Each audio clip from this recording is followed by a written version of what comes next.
आप सभी का पुनः स्वागत है लाइव स्टडी लाइव टाइम पर। और आज हम देखने जा रहे हैं एमए फाइनल के विद्यार्थियों के लिए हिंदी साहित्य का पेपर आधुनिक काव्य से बनने वाले महत्वपूर्ण प्रश्न आपकी आगामी परीक्षा के लिए। वह प्रश्न जो कि आपकी गत परीक्षा में पूछे जा चुके हैं तथा आगामी परीक्षा में पूछे जा सकते हैं, ऐसे प्रश्नों का संग्रह आज हम देखने वाले हैं। हर कविता से आपके जो प्रश्न बन सकते हैं, जो कि आपकी 5 कविताएं हैं, जैसे कि आपकी कामयानी है, राम की शक्ति पूंज है, राग विराग है, आंगन के पार द्वार, चांद का मुंह टेढ़ा और आत्मजय, इन सभी से जो आपके निबंधात्मक प्रश्न महत्वपूर्ण बन सकते हैं उन्हीं को आज हम देखने वाले हैं। और थोड़े साथ में वीडियो के एंड में जानेंगे कि मान लीजिए एक भी प्रश्न आपको याद नहीं है या फिर आप अच्छे से तैयारी नहीं कर पाए, तो पास होने की एक आसान ट्रिक, किस प्रकार से आप पास हो सकते हैं हिंदी साहित्य के पेपर के अंदर, किस प्रकार से गद्यांश पद्यांश की व्याख्या कर सकते हैं, बिना गद्यांश पद्यांश का अर्थ जाने हुए भी आप किस प्रकार से उनकी व्याख्या कर सकते हैं और नंबर प्राप्त कर सकते हैं, ये भी हम आज की वीडियो में देखने वाले हैं वीडियो के एंडिंग में। तो चलिए शुरू करते हैं बिना किसी देरी के। शुरू करने से पहले अगर हमारे चैनल पर नए हैं तो चैनल को सब्सक्राइब कर लिए, वीडियो को शेयर करें और लाइक करें इसी तरह की और वीडियोज़ के लिए। तो चलिए देखते हैं। देखिए, सबसे पहले पुनः बता दूं, एमए के विद्यार्थियों के लिए, फाइनल के विद्यार्थियों के लिए हिंदी साहित्य का आपका पेपर है आधुनिक काव्य पेपर सेकंड। उसके हम मोस्ट क्वेश्चन देखने जा रहे हैं, आप इसे कह सकते हैं आप मॉडल पेपर भी। तो सबसे पहले जो आपकी कविता आती है वो है कामयानी। ठीक है, कामयानी से जो प्रश्न आपके बन सकते हैं वो हम देखेंगे। तो जैसे पहला प्रश्न आता है आपका, कामयानी का भावात्मक और कलात्मक सौंदर्य उसे अद्वितीय कृति प्रमाणित करता है। इस कथन की सुहार्द समीक्षा कीजिए। यानी कि इसके ऊपर आपको उदाहरण सहित व्याख्या करनी है। ये सभी प्रश्न व्याख्यात्मक हैं, निबंधात्मक प्रश्न है, ये बात का आपको ध्यान रखना है। जहाँ से भी आप पढ़ते हैं इनके ऊपर टिक लगा लीजिएगा, क्योंकि इस वीडियो के अंदर हम सिर्फ प्रश्न देखने वाले हैं, उत्तर नहीं देखने वाले हैं। उत्तर आप अपनी बुक में से पढ़ सकते हैं, जहाँ से भी आप पढ़ते हैं सीरीज में से या बुक में से, वहाँ से आप इनके उत्तर पढ़ सकते हैं। अगला प्रश्न देखिए, प्रसाद ने कामयानी, ये दोनों अलग अलग हैं लेकिन ये एक ही है। ठीक है, यहाँ पर दोनों अलग अलग लिख लेंगे, एक ही शब्द है। में दर्शन एवं मनोविज्ञान की शाश्वत भाव भूमि पर आधुनिक युग की उलझी हुई संवेदना को प्रस्तुत किया है। इस कथन को ध्यान में रखकर इसकी व्याख्या करनी है आपको। प्रश्न अच्छा है, महत्वपूर्ण है। प्रसाद से संबंधित जो भी आपके हर इकाई से आपका एक निबंधात्मक प्रश्न बनेगा, हर एक कविता से आपका एक प्रश्न बनेगा, इसलिए हर एक जो आपकी कविता है उसमें से कुछ प्रश्न उठाएं। जैसे किसी में से 4 हैं, किसी में से 2 या फिर किसी में से 3 प्रश्न उठाए हैं, जो भी आपके मोस्ट बन सकते हैं। अगला प्रश्न देखिए, कामयानी के आधार पर प्रसाद के जीवन का दर्शन पर आपको प्रकाश डालना है। इस प्रश्न को आपको मोस्ट इंपोर्टेंट लगा लेना है। ठीक है, इस वाले प्रश्न को मोस्ट इंपोर्टेंट लगा लेना है, अच्छे से पढ़ के जाना है।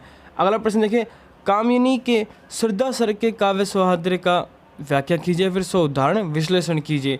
इस प्रश्न को भी आपको मोस्ट इंपोर्टेंट लगाने लेना है। ये दोनों क्वेश्चन मोस्ट इंपोर्टेंट है। गत परीक्षा में ये वाला प्रश्न पूछा जा चुका है और आगामी परीक्षा में पूछे जाने की संभावनाएं 100% है, इसलिए ये दोनों प्रश्न तो आपको रट के जाने ही हैं। और सभी प्रश्न महत्वपूर्ण है, वैसे तो जो भी इसके अंदर लिए हैं वो सभी प्रश्न महत्वपूर्ण थे। ये आपकी फर्स्ट कविता थी कामयानी, जिसे जो आपके 4 प्रश्न बन सकते थे महत्वपूर्ण, वो हमने इसके अंदर लिए हैं। अगली कविता आपकी राग विराग, उससे जो प्रश्न बन सकते हैं महत्वपूर्ण, वो देखिए। पहला प्रश्न आता है, राग विराग को दृष्टिपथ में रखते हुए निराला की काव्य प्रतिभा का विवेचन कीजिए। अच्छा प्रश्न है, निराला जी से एक प्रश्न अवश्य पूछा जाएगा। अगला प्रश्न देखिए, राम की शक्ति पूजा में राम ईश्वरीय अवतार न होकर सामान्य मानव है, इस कथन की समीक्षा कीजिए। राम की शक्ति पूजा से पिछली बार 2022 के अंदर आपका प्रश्न पूछा गया था। इस बार ऐसा प्रश्न पूछने की संभावनाएं अधिक है, इसलिए आपको ये प्रश्न रट के जाना है कि राम को ईश्वरीय अवतार न मानकर सामान्य मानव माना है, इस कथन की व्याख्या कीजिए। अगला प्रश्न देखिए, निराला के काव्य कुक्कुर मुक्ता में वर्णित मानवीय दृष्टिकोण की समीक्षा दीजिए। अच्छा प्रश्न है ये भी। कुक्कुर मुक्ता से पहले भी आपका 2022 के अंदर प्रश्न पूछा गया है और आगामी परीक्षा में पूछा जा सकता है, इसलिए यह प्रश्न भी महत्वपूर्ण है। अगला प्रश्न देखिए, कुक्कुर मुक्ता कविता के वैचारिक स्थिति को स्पष्ट करते हुए कुक्कुर मुक्ता में प्रभावमान विचारधारा और उसकी महत्ता को स्पष्ट कीजिए। अच्छा प्रश्न है, चारों के चारों प्रश्न आपके मोस्ट इंपोर्टेंट हैं, लगा लीजिएगा। जहाँ से भी आप पढ़ते हैं राग विराग से इन प्रश्नों को मोस्ट इंपोर्टेंट लगा लीजिएगा। अगली आपकी कविता आती है आंगन के पार द्वार। इससे आपका जो क्वेश्चन बन सकता है, पहला है, असाध्य वीणा की मूलभूत विशेषता बताएं। अच्छा प्रश्न है, सिंपल सा पूछ सकता है। अगला प्रश्न जो दूसरा आता है आपका, इससे लंबी कविता से क्या अभिप्राय है, स्पष्ट करते हुए लंबी कविता की परंपरा में असाध्य वीणा की भूमिका और महत्ता को स्पष्ट कीजिए। ये भी प्रश्न अच्छा है। एक विशेष तौर पे बात आपको ध्यान रखनी है कि यहाँ पर जो प्रश्नों की लैंग्वेज है और जो आपके एग्जाम के अंदर प्रश्न की लैंग्वेज रहेगी, वो दोनों में अंतर हो सकता है। हाँ, अधिकतर चांस है कि लैंग्वेज अंतर ही होगी, क्योंकि हिंदी साहित्य के अंदर एक ही प्रश्न को पूछने के काफ़ी तरीके होते हैं। जैसे कि मान लीजिए अंधेरी में, जैसे यहाँ पर प्रश्न है हमारा अगली कविता का है चांद का मुंह टेढ़ा, और प्रश्न है हमारा अंधेरे में कविता की भावात्मक विशेषताओं पर प्रकाश डालिए। प्रश्न इस प्रकार भी पूछा जा सकता है कि अंधेरी कविता की विशेषताओं की व्याख्या कीजिए, विशेषताओं पर प्रकाश डालिए, इसकी भावनात्मकता पर व्याख्या कीजिए। यानी कुल मिला के अंधेरे में कविता के ऊपर वह कुछ भी पूछ सकता है, बस प्रश्न को चेंज करके। तो एक बात का आपको विशेष तौर पे ध्यान रखना है कि जिस टॉपिक को आप पढ़ के जा रहे हैं उस टॉपिक से संबंधित आपने कोई प्रश्न याद किया है, लेकिन परीक्षा में वही प्रश्न न पूछकर उसी टॉपिक से कोई और प्रश्न पूछा गया है, तो प्रश्न को खाली आपको छोड़कर नहीं आना है, उसके अंदर वह लिख के आना है जो कि आपने उस टॉपिक से संबंधित याद किया था। आपको अंक अवश्य मिलेंगे, इसलिए इस प्रश्न को नहीं छोड़ के आना है बिल्कुल भी।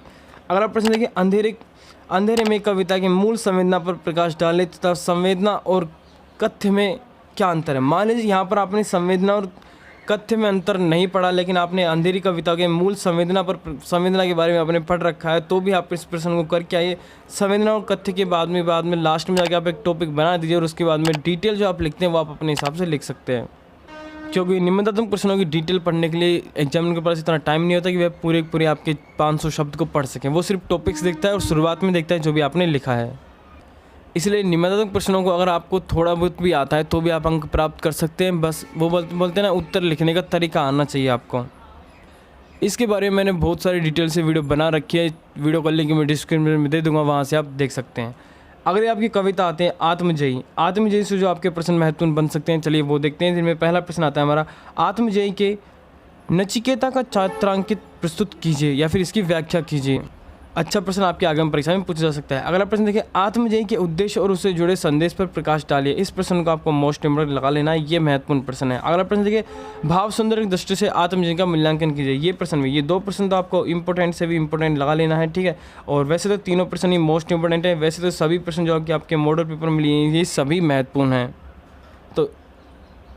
तो ये सभी प्रश्न थे आपकी कविताओं से जो महत्वपूर्ण प्रश्न बन सकते थे, और इन्हीं प्रश्नों से संबंधित आपके लघुरात्मक प्रश्न भी पूछे जा सकते हैं, इसलिए इन्हें अवश्य देख लीजिएगा।